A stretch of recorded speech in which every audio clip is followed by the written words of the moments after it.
राहुल गांधी यांनी आज एक नवा एल्गार केलेला आहे। आज बिहारमधून त्यांनी मतदार अधिकार यात्रा सुरू केली आहे आणि पुढचे काही दिवस ही यात्रा सुरू राहणार आहे। तब्बल 25 जिल्ह्यांमधून ही यात्रा मार्गक्रमण करणार आहे। सासाराम या ठिकाणावरून या यात्रेला सुरुवात झाली। बिहारमधल्या 25 जिल्ह्यांमधून ही यात्रा जाणार आहे। याआधी राहुल गांधी यांनी भारत जोडो यात्रा ही संपूर्ण दक्षिण ते उत्तर भारत अशी ही यात्रा केलेली होती।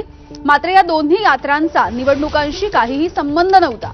पण बिहारमधून निघणारी ही यात्रा आता थेट निवडणुकीचं रणशिंग फुंकणारी अशीच असणार आहे।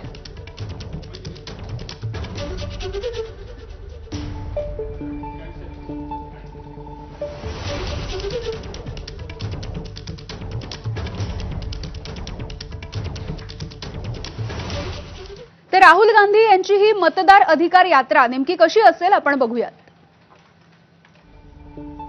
तर आपण बघतोय वोटर अधिकार यात्रेचं स्वरूप नेमकं काय असेल। बिहारच्या सासाराम या ठिकाणावरून या यात्रेला सुरुवात झाली आहे। 17 ऑगस्ट ते 1 सप्टेंबर इतके दिवस ही यात्रा सुरू राहील। 16 दिवसांमध्ये 25 जिल्ह्यांमधून ही यात्रा मार्गक्रमण करणार आहे। यात्रेमध्ये तब्बल 13,000 किलोमीटर अंतर कापलं जाईल। 1 सप्टेंबरला पाटण्यामधल्या ऐतिहासिक गांधी मैदानामध्ये येऊन ही यात्रा संपणार आहे। यात्रेची सांगता होईल।